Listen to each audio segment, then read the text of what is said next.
과먹을 뼈가 아니다. 그냥 과먹을 뼈가 아니다. 그래가지고 이걸 어디서 샀느냐. 그래가지고 그걸 이제 추적해서 갔어요. 한약방을 가서 어디서 샀느냐. 뭐 도매상한테 어디서 갔느냐. 가서 보니까는 뭐야. 은호에서 사온 거예요. 거기 가니까 대량으로 그게 있는 거예요. 그래가지고 이제 그걸 사 모으기 시작했어요. 그때부터 이 용골은 한약방을 떠나서 골동품 가게로 가게 됐어요. 그렇죠. 이제 굉장히 중요한 거죠. 그런데 우리가 갑골문, 갑이라는 것은 구갑이라는 뜻이에요. 구갑. 거북이 껍질, 등껍질. 그 다음에 갑골, 골은 우골, 수골, 우골 그래요. 동물의 뼈. 그러니까 갑골문. 동물의 거북이 등껍질이나 동물의 뼈에 새긴 글자 해서 갑골문인데 우리가 은날할 때 갑골문을 중요하게 생각해야 되는 이유는 뭐냐.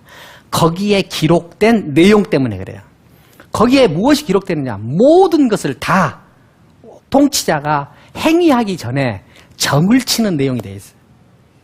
그러니까 어떤 일을 하더라도 통치자는 하늘한테 그걸 상제라고 그래서 하느님한테 물어봐요.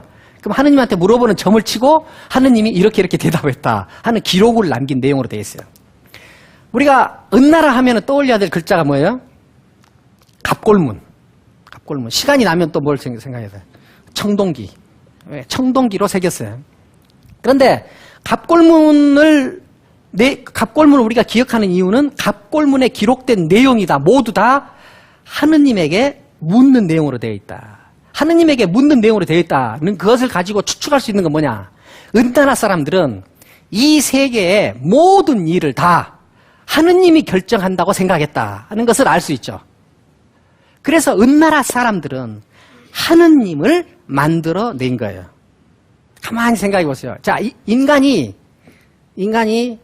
이제 이 세계와 관계하는 전략을 구사하는데 불을 사용하다가 기하학적 도형을 사용하다가 혈연을 또 사용하다가 그 다음에 이제는 뭐야? 하느님을 사용하게 됐어요.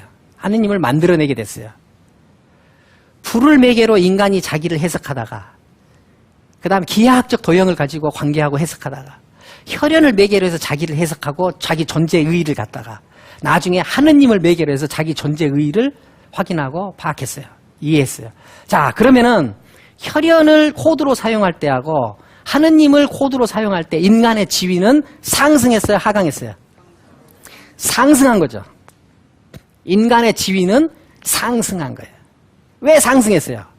인간이 보편적인 근거, 보편적인 기준을 가지고 다른 모든 제도와 동식물들과의 관계 속에서 자기를 이해하고 해석하게 됐죠.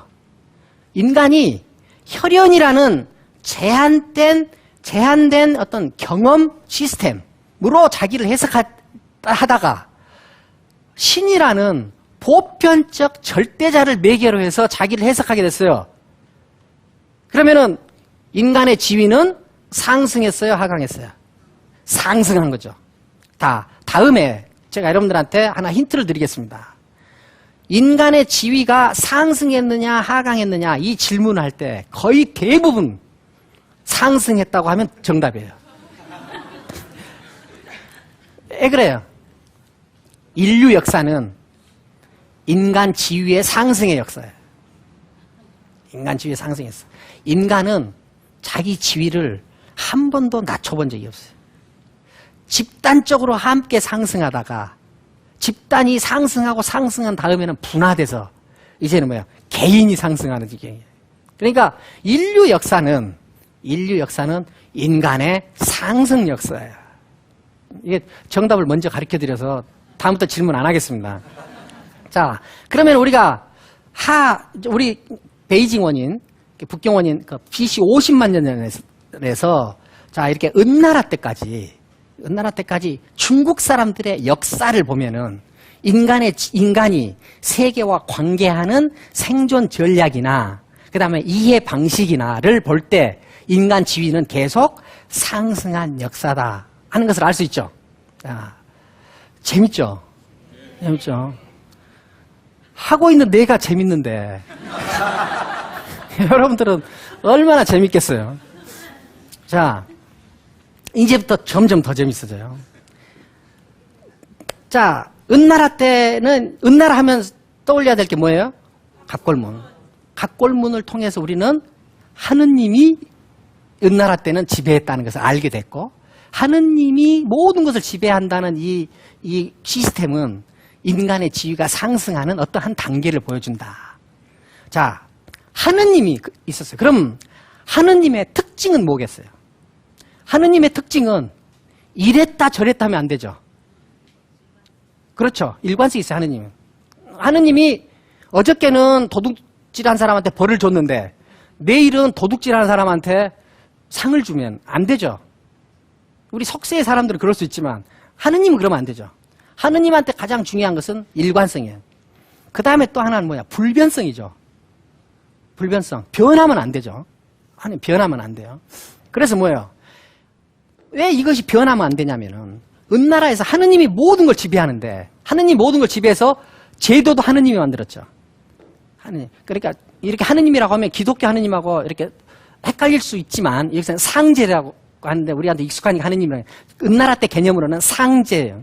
자, 상제가 모든 것을 만들어냈죠. 동식물도 상제가 분류해놓고 제도도 상제가 만들어놓고 은나라도 상제가 중국을 지배하라고 정해주고 그다음에 은나라 통치자도 다 상제가 다 정한 거 아니에요. 그런데 여기서 문제가 생겼어요. 주나라가 은나라를 멸망시키고 나라를 세웠어요. 이건 얼토당토하는 얘기란 말이에요. 자, 그럼 천명이 달라질 수도 있다는 시대로 진입해버렸어요. 하느님이 움직이는데도 이제 틀을 갖게 됐어요. 하늘은 움직이는데 막무가내로 주관적으로 멋대로 움직이는 것이 아니라 이제는 뭐예요? 덕이라는 최소한의 규제를 갖게 됐어요. 그런데 여기서 문제가 생겼어요. 은나라가 주나라한테 멸망을 당한 거예요. 자, 상제가 세워준 나라가 멸망을 당했다. 이건 심각한 문제죠. 그렇죠. 그 다음에 상제가 아직 나라를 세우라고 말도 안 했는데 주나라가 은나라를 멸망시키고 나라를 세웠어요. 이건 얼토당토하는 얘기란 말이에요. 근데 이것이 해석이 돼야 될 거 아닙니까? 자, 은나라